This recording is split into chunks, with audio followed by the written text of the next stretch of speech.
My name is Josephine Marjorie LaRue, and I am 93 years old. I have lived my entire life in Louisiana, in a house older than memory and quieter than the grave.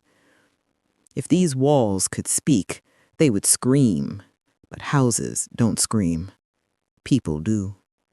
Especially when they've spent a lifetime keeping secrets that burn through their dreams like fever. This is the story I've carried for more than 70 years, a story I buried, a story that refused to stay dead, and a story that, in the end, nearly cost me everything.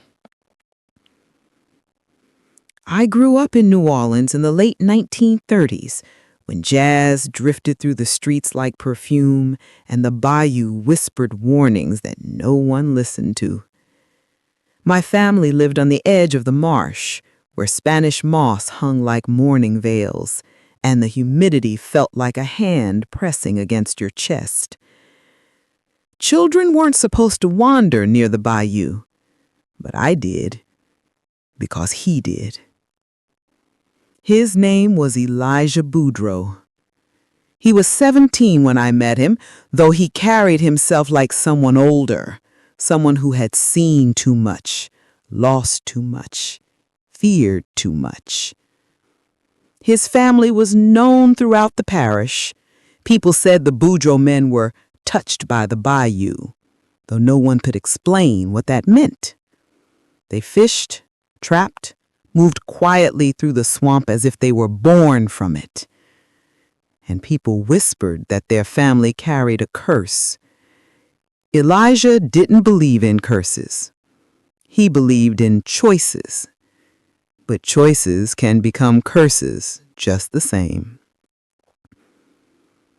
He was tall, serious, with dark eyes that reflected the water in a way that made you wonder if the bayou recognized him. He played the trumpet at night on his porch, slow songs, sad songs, songs that wrapped around your ribs and squeezed. That's how I fell in love with him. Not through words, through music.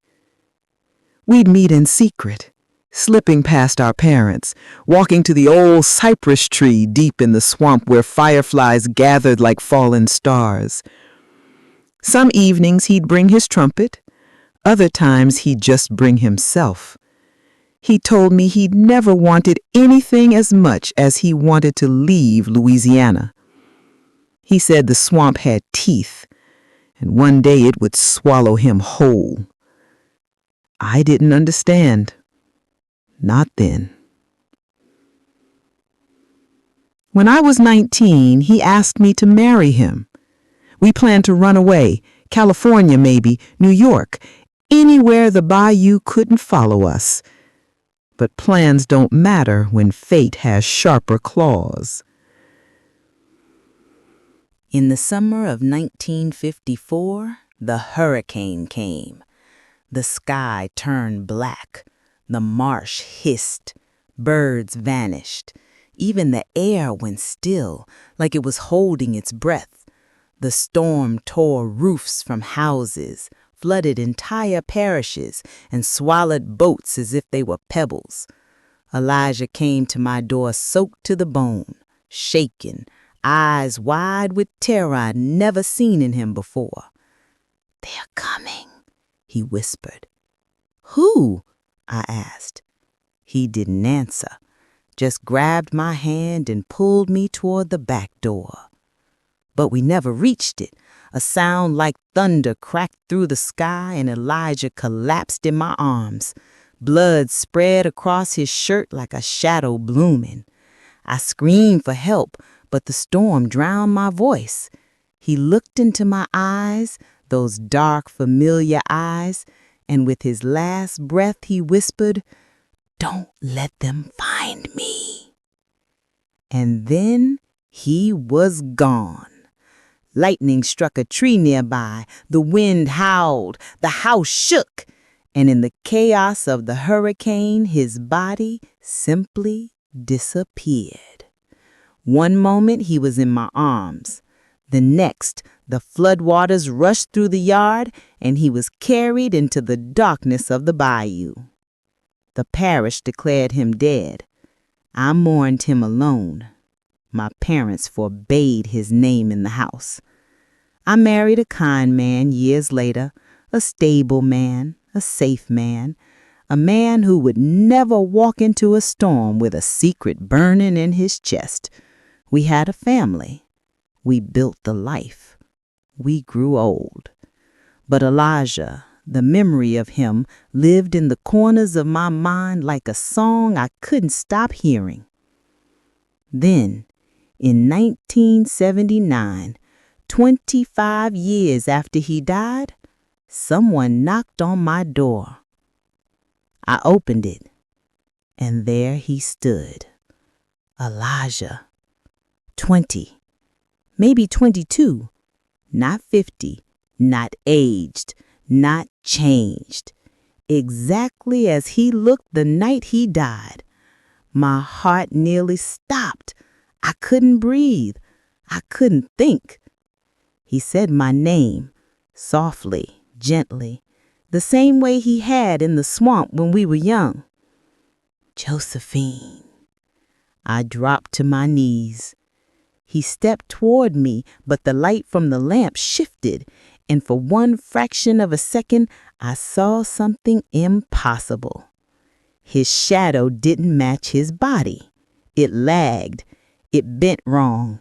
It moved like water. I whispered, "You're not real." He knelt beside me, touched my cheek, and said, "I tried to come back sooner." His hand was warm. His voice was real. His breath smelled of rain and cypress. I didn't know whether to run or hold him forever.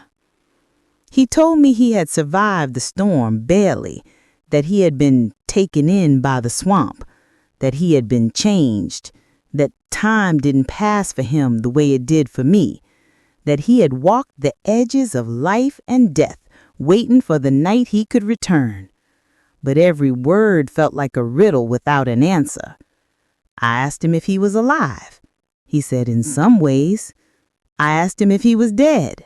He said, "Not completely." I asked him why he came. He said, "Because you still call me."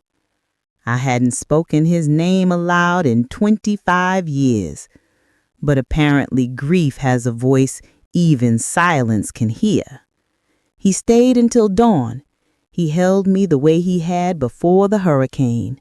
He kissed my forehead. He told me he never stopped loving me. And then as the sun rose, he whispered, "They'll come for me if I stay." "Who?" I asked. "The ones who took me." And before I could speak again, he stepped backwards into the yard, and the morning fog swallowed him up. No footprints, no shadow, no sound, no trace. I never saw him again. In the years since, I've tried to explain it away, grief, hallucination, a dream. But I know what I saw, what I felt, what I touched. Some people die once. Some people die twice. Elijah died somewhere in between. If I could speak to my younger self, I would tell her, some loves don't belong to the living. Some stories don't end when the body does. And some people come back, not because they should, but because the heart remembers them too loudly. That is my story, the story of the man the bayou never let go, and the night it brought him back to me, just long enough to say goodbye.